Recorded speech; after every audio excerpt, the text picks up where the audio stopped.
Pessoal, tudo bem? Vim falar aqui um pouquinho sobre as alterações do colo uterino vistas pelo exame de ultrassonografia transvaginal. Eu me chamo Isabel, eu sou médica residente em Radiologia e Diagnóstico por Imagem, pelo ICC, aqui no Ceará.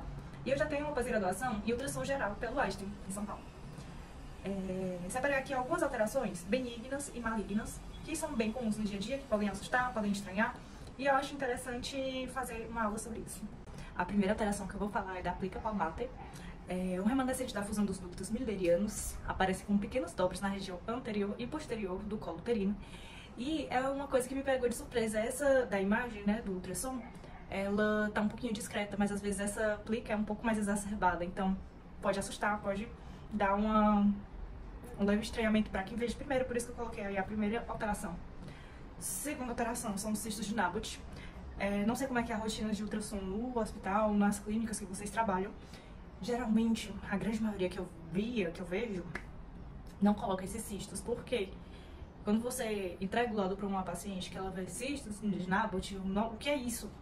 E causa um susto desnecessário, uma preocupação desnecessária. Os cistos de Naboth são cistos formados pelas glândulas endocervicais com núcleo em seu interior, então são cistos claramente benignos. Até o dia que eu atendi uma paciente desesperada que foi na minha agenda, pediu encaixe, e dizendo ela que passou pela uma triagem, fez um exame especular no posto de saúde e ela foi encaminhada para ontem para fazer um transvaginal porque tinha sido visto uma lesão sugestiva de câncer no colo uterino dela. Coloquei aqui uma fotinha de uma colposcopia e como é que é visto esse cisto de Naboth pela parte externa, ou seja, essa bolinha aí. E aí, assim que eu coloquei o transdutor, não é essa imagem, aí eu coloquei a imagem da internet, era um cisto de Naboth. Então, principalmente esses cistos que eu vejo que estão mais na parte mais inferior, mais perto do orifício externo, eu coloco no laudo. Quando os cistos de Naboth estão mais assim superior, eu não boto geralmente não. E eles podem ter realmente um conteúdo mais anecoico ou um conteúdo como se fosse de conteúdo espesso. Também não vai fazer muita diferença não, tá? Pólipos endocervicais, que não são muito frequentes. É uma formação nodular hiperecogênica, podendo ser céssio ou pediculada. Descrever sempre a origem do pólipo para ajudar no planejamento de excisão. Então, onde é que está o colo? Onde é que está aquela base desse pólipo? Será que é um pólipo lá da cavidade uterina que escorregou para o canal cervical? Ou se ele já está grudadinho ali no canal endocervical? Gestação ectópica. Essa daqui tá facinho porque o bebezinho já está mais desenvolvido, mas às vezes gera uma confusãozinha. Até porque pode ser confundido com cisto de Naboth para quem não tem um olhinho muito bem treinado. É uma forma rara de gravidez ectópica. Os pacientes, principalmente com manipulação uterina prévia, daí pode ter tido alguma cineca, alguma coisa que o bebezinho não conseguiu se fixar ali na cavidade uterina propriamente dita. E tem que diferenciar da gestação tópica interrompida que esteja passando pelo cervix, que esteja passando pelo canal endocervical, já no trajeto de saída para ser expulso, né? E aí, como é que faz essa diferenciação?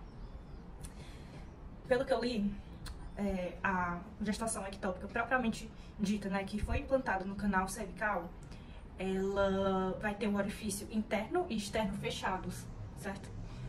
Uma gestação que estava na cavidade uterina e está saindo, está nesse trajeto de saída, o orifício interno vai estar fechado e o orifício externo vai estar aberto.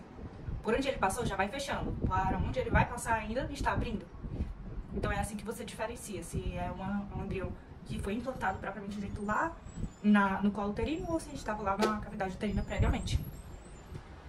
E alterações malignas. Quem nunca atendeu uma paciente que disse que estava com raladura no colo e queria ver como é que estava no ultrassom? Ouça, né?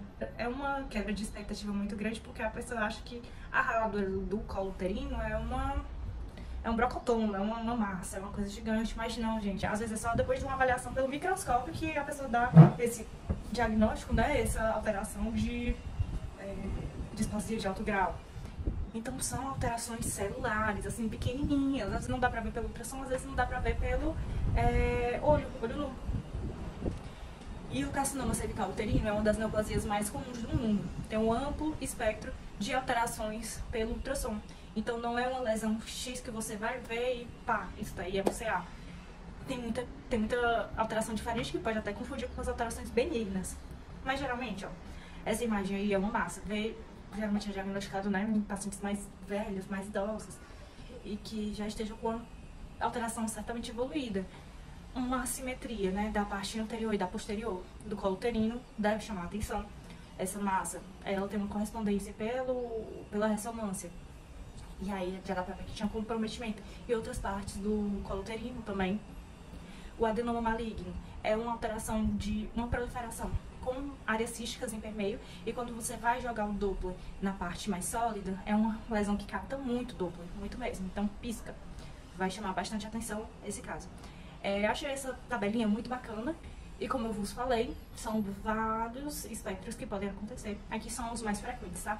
Carcinoma de células escamosas, é uma textura heterogênea, distorção da morfologia cervical. Adenocarcinoma pode aparecer como uma lesão cística multilocular. Adenoma maligno, lesão cística multilocular, e pode ter uma área sólida em permeio.